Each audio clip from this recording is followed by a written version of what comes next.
The Auburn Tigers score 46 runs in a 3-game series against South Carolina. According to the team's game notes that they sent out, that is the most runs the program has ever scored in a 3-game SEC series.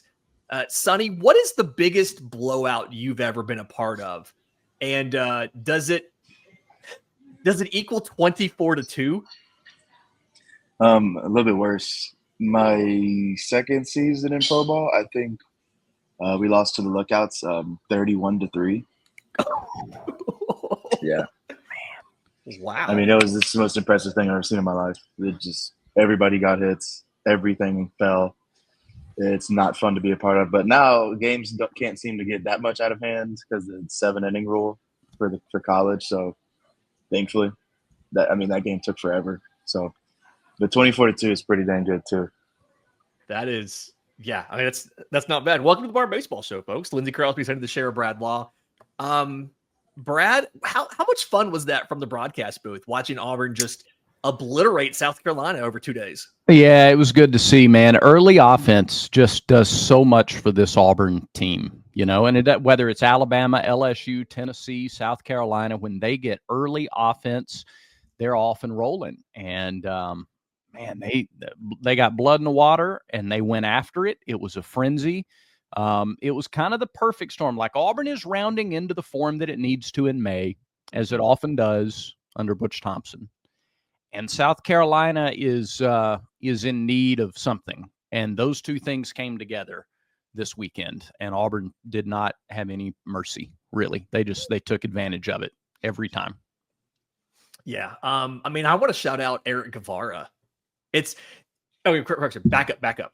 Chris Rimbert goes 8 for 13 with 2 home runs and 9 RBI in the series, and is not only not SEC Player of the Week, he's not even the best offensive performer on his own team. Yeah. Because Eric Guevara goes 12 for 15 with 9 RBI, hits a grand slam. I mean, double shy of the cycle, does everything you can possibly imagine in a week, as well as play some pretty decent defense. Yeah, no, he was dynamite. And you're seeing, we talked about this on the broadcast, Eric he's healthy, and he's been healthy for over, like not in and out of the lineup for a month. He's just been in the lineup.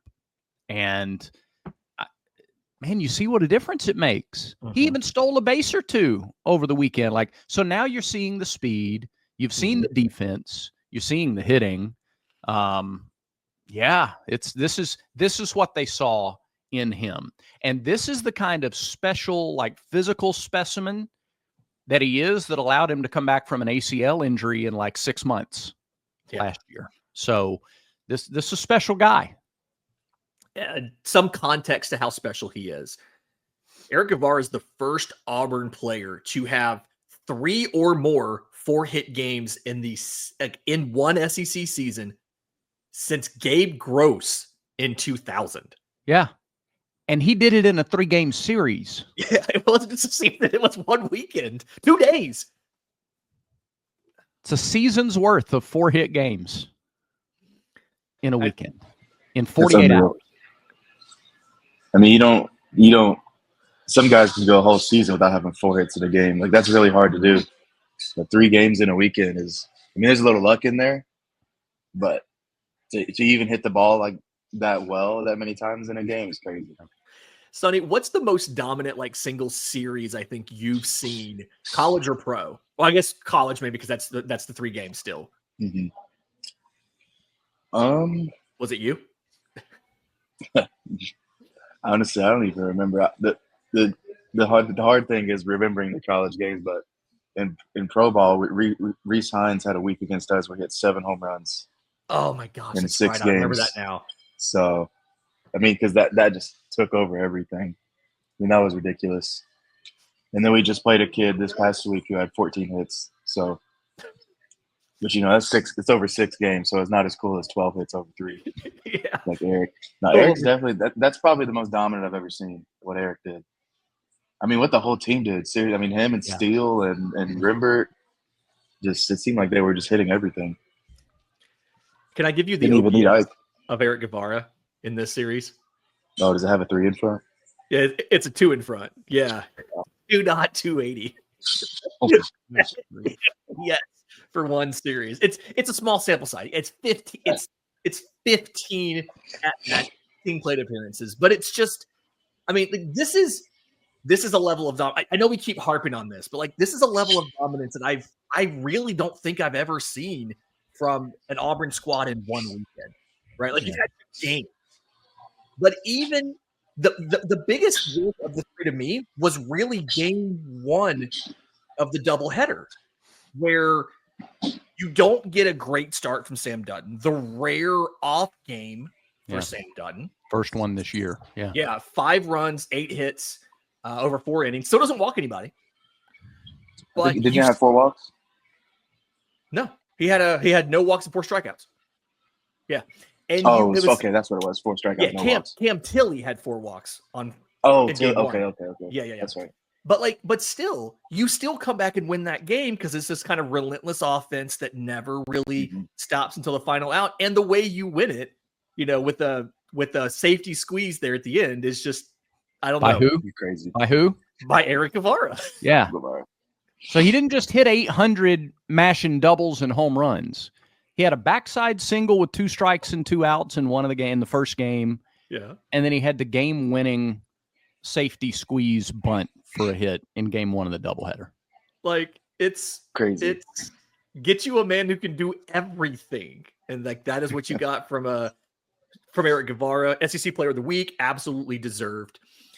All right, so I guess big picture here on the series. I want to get to the national seed conversation and the mindset going into this final week, but like big picture on the series, is there anything to be concerned? Like, it's hard to say like anything about a sweep is bad. Is there anything to be concerned about with these 3 games? I mean, you did get an out of character start from Sam Dutton. You get a very short start from Christian Chatterton. A rough inning from John Armstrong in there, 3 runs and 4 hits in 1 inning. Is there anything to be nervous about as we enter the final week from this weekend? Or is it when you have a result that good, it kind of papers over anything that could be perceived as bad? I mean, I think you're seeing a team now who knows what spot they're in, who knows, like, I don't know, who knows, like, they're in such a good place to be able to be a national seed that they're just kind of not laid back, but more really confident. And I mean, it was good to see them have that game against South Carolina, the 10-10 game, and, have to walk off squeeze to win, because I feel like they haven't really had a bunch of high scoring close games recently. And so I don't know if there was anything concerning. It was just more of this team's playing with a lot of confidence, and South Carolina had nothing to lose. So, I mean, it is what it is, but obviously 3 dominant games is good to see. Yeah. I wouldn't say concern. I am interested to watch Dutton and Chatterton bounce back this weekend against Ole Miss. I know we'll get into it as we preview Ole Miss, but moving them up a day, and I don't know yet what the rotation is going to be for this weekend. Do they go Tilley, Dutton, Chatterton again? Do you move Dutton up a day? Because Dutton was moved up 1 day. Chatterton was moved up 2 days. He went from Sunday to Friday because of the doubleheader.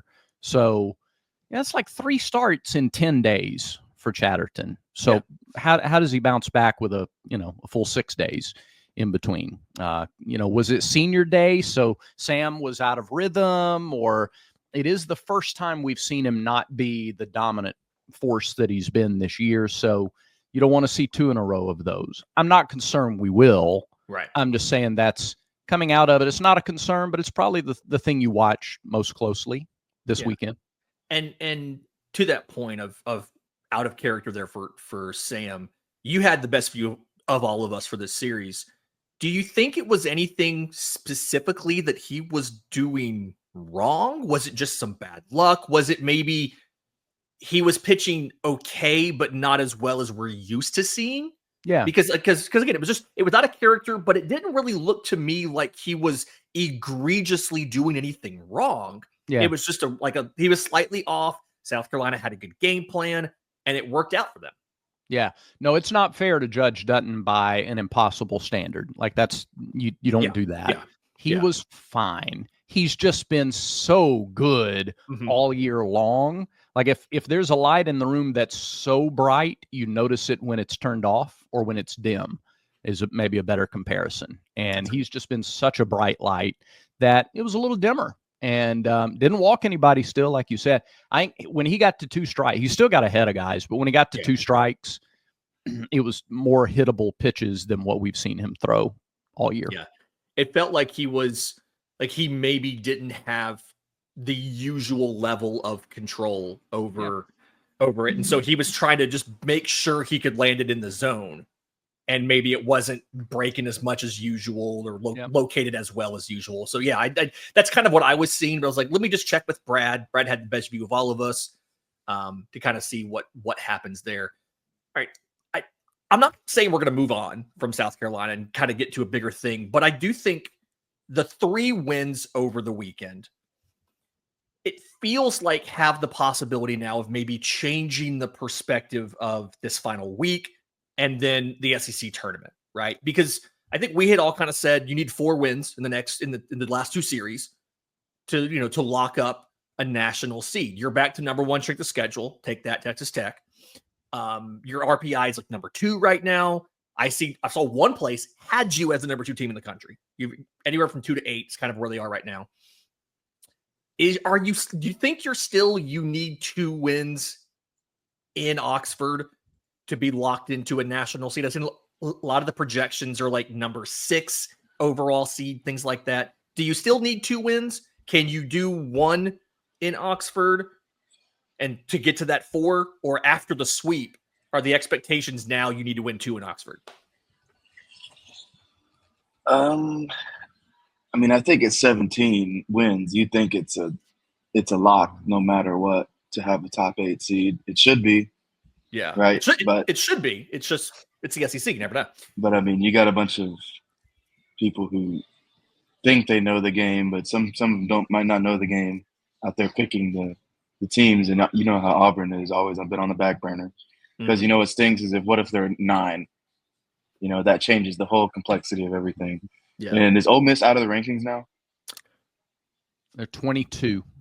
22 now? 22. And RPI 17. Okay. So, yeah, I mean, like, obviously winning or losing – I mean, like, winning 1 I think should be priority to get to 17. Yeah. But, I mean, if you don't win the series, I think it's still okay. I think they still get it, but you can't get swept for sure. Yeah. And then if you don't win the series, Hoover does matter somewhat. You need to not go, lose your first game and be out, right? You need to actually do something in Hoover if you only win 1 game against Ole Miss. Mm-hmm. Who does Vanderbilt have this weekend? And this is going to play into my answer. So I didn't just randomly pull that question out from under my seat. No, you were good. I thought I had that tab up Georgia, here. Georgia, Vandy, and Auburn are tied at 16 and 11 in the standings for 4th place. Georgia hosts A&M, so they're going to win 3. Yeah. Kentucky, Vanderbilt this weekend. Kentucky. Yeah. In Nashville. Yeah, in Nashville. So you got to think Vandy gets 2 there, right? So if you don't get 2 in Oxford, if Auburn doesn't get 2 in Oxford, they fall to 6th in the SEC. Yeah. Now, those standings shouldn't matter as much as they do. But they do matter. Yeah. They do. So, who do you play? Do you play an 11 at the SEC tournament? Probably 11 or a 14 first game in the SEC tournament. Then do you get the 3? Then do you get who's 3? Would that be LSU? Or would it be Arkansas? Depending on what they do against Tennessee. So it's a complicated setup to say if you get 2 in Oxford, man, that's 18 league wins. In this league. You're 100% a national seed and maybe a top 4. I saw the On3 projection yesterday that had Auburn as the number 2 national seed. You're number 2 in the RPI. Mm-hmm. All right, number 2 in the RPI. You play number 17. Vandy's RPI on the road. Vandy's RPI is 3, though. So it could conceivably come down to Auburn and Vanderbilt for the last national seed if you don't get 2 in Oxford. I think you're deserving of it if you get 1. You get 1 win against the number 17 RPI team in their ballpark to get to 17 league wins. and then maybe get one more in the SEC tournament. That should be enough. Should be, yeah. But you could Emphasis on should. You could erase all doubt if you get 2. Yeah. If the D1 baseball guys have anything to pick, then we would be the 9 national seed, 100%. At best. Yeah. At best. There's one thing we know about Kendall Rogers is that he hates your baseball team specifically. Yeah. Yes. Okay. No, let me say that. No, I know that's the running shtick, but that's the running shtick. I know. He's not. There's clearly, like, Auburn has to be Herculean to get any love from those guys because like LSU and Arkansas and Texas and some other fan bases like buy more subscriptions. Yeah. That's how this works. I will say, to your clientele. Mark Etheridge is really good about properly appreciating and respecting Auburn. He just doesn't run the site, obviously. He runs the SEC stuff, him and Joe Healy, and both of them respect Auburn. Sure. They don't run it. Kendall runs it. Yeah. I'm just talking about what's visible. Yeah. No, I get you. And it's not You're not wrong. You're not wrong. It's not a poor business strategy. Yeah. It's just like LSU and Arkansas play each other on a weekend, and crap, who else should take the field? Like, why would anybody else play baseball over a weekend? I don't. SEC is going to be there for all 3 games. They're going to do SEC game day now, like on site for all 3 games. Yeah. We need to have a college game day type thing for college baseball anyway. I don't know why we don't do that. I sure would love Auburn to play LSU. I think the Tigers could hold their own in that series. I don't know. I don't like the Tigers' odds of winning that one, so we'll see what happens. Yeah. I bet the Tigers do win it in some form or fashion. The Tigers would win the series. Yeah. I'm gonna step down off my pulpit now. No, you're good. Open your hymnals, number 266. Here we go. There we go. Sonny, so going into this situation, right? You are on track to be a national seed now. You can remove all doubt with a win in Oxford, but first you have to take on a Jacksonville State team at home that you played really close on the road a couple weeks ago. What's the mindset like in the clubhouse? Like, guys are obviously aware that you're this close to hosting a regional and a super, but like, what's the message from the upperclassmen to all of the freshmen and the younger guys who haven't been here before? What are they saying today, as you get ready for this midweek? Can't blow it. This one's more important than all of them, honestly. Because if you lose to Jacksonville State at home, I mean, yeah. Do any of y'all have their RPI on hand? Jacksonville 92. Yeah. So that's no. I mean, even playing them is a negative effect. But I mean, if you win, obviously it doesn't affect it at all, or that bad. But I mean, we played this similar game in 22. We played Jacksonville State and we lost at home. Yeah. So, can we real quick? I know, like you mentioned, just playing them is a negative. Credit to Auburn. A lot of programs right now, this time of year, find reasons to cancel this final midweek matchup. And they just don't make it up because there's RPI implications and you have so much more to lose than you have to win. And I think credit to Auburn. They don't like to do that. They don't want to bail on the game simply because it doesn't help them, but it can hurt them. They go out there. Their goal is to play the game if at all possible. And I do think we need to acknowledge as an Auburn-themed podcast that Auburn University is unique, not unique, but they are different from the most of college baseball in that regard, and it's something that should be positively pointed out. Yeah, you should be penalized in some form or fashion for canceling the game. Like, you should have to pay some huge fine or count as a loss or something. Unless there's there's rain. Yeah, unless there's weather. Now, if there's weather, obviously that doesn't matter. But I mean, when you got these people just canceling games out of nowhere, like, they wouldn't have scheduled you in the first place then. The other team wouldn't have scheduled you. They wouldn't have agreed to it if they knew you were going to do that. I don't know. I'm looking at the weather forecast. I'm seeing a slight chance of a rain shower in the forecast today and tonight. So I would just assume it could still happen. Yeah. You also just can't be reckless. You gotta. Yeah. I mean, 15%. That's more than 10. It is more than 10. You're right. I would. It's more than 10. You're right. That'd be a long way for Jack State to drive and then just have to turn around and go back. I'm just, let's look out for all parties here. Yeah. 15%. That's also the exact number of runs that South Carolina scored, and it wasn't good enough. So, I mean, 15% is not good enough to just hang an entire just hang an entire night on. Yeah, I get that. I totally get that. Okay, I want to real quick here. If you were, and the season's not over, obviously, we have time. But if you were saying right now, who is the MVP of Auburn's season from a lineup perspective and from a pitching perspective? And I didn't, those of you listening, I did not prep the guys this was coming. This was a kind of surprise here. Yeah. Who do you think would be the MVP of their respective sides of the ball going into the final week? I mean, Because you've had obviously so many guys miss time, right? Like pitching feels like it's going to be Sam Dunn. That's going to be the answer. Kind of makes sense. But on the offensive side, you've had so many guys miss time with injury, things like that, whether it's like Irish, whether it's, like just so many guys have missed time or have underproduced at times. Who's the offensive MVP? Because I'm really kind of struggling with this. I think it's Rembert, honestly. I mean, he came on in the right time when you needed him. Obviously, in the beginning, he wasn't bad, but he wasn't what he's playing now, obviously. So, I mean, Rembert has helped him win so many games and been there since, what would you say, since like the third week of SEC, he's been an everyday guy? Yeah. Something like that. So, I mean, he's been there for their best games. Fun fact, he has exactly one less start than Ike Irish in conference play. Yeah. They have the exact same batting average, 394. They have the same number of at-bats in conference play. They do. Ike scored more runs. He has more power production. He has like 16 more total bases, but the exact same number of at-bats, the exact same batting average. One of these guys is projected to be a first-round draft pick this summer. The other one is a true freshman. Yeah. Rembert's on base in league play is 509. It's the best on the team. 509. More than every other time he steps to the plate, he's getting on base in conference play. Yeah. It's May. That's why you put him in leadoff. Yeah. That's absurd. It's not a small sample size. It's 94 at-bats. You've played 9 conference series, and he's on base every other time he comes to the plate.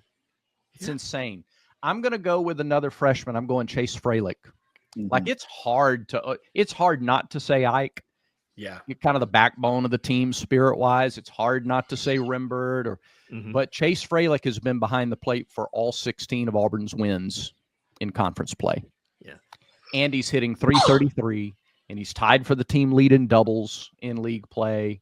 And, his on base is 405. His consistency as a freshman. There's like, you kind of wait for some guys to fall off a little bit or plateau.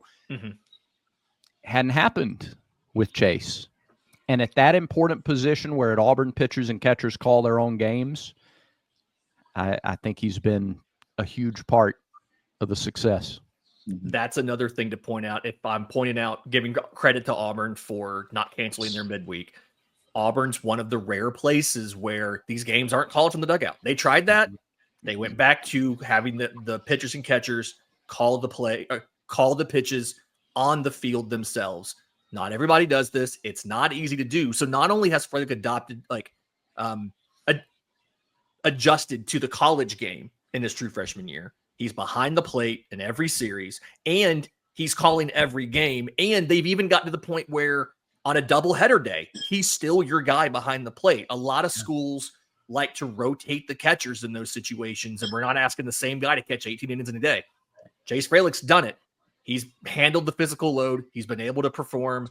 I mean, he caught both games of the doubleheader this weekend. He still had 4 hits. I mean, just these freshmen are special, man. Yeah, They really are. It's hard not to go with either one of those guys. I mean, I do think I'm probably giving the overall edge to Rembert based on the offense.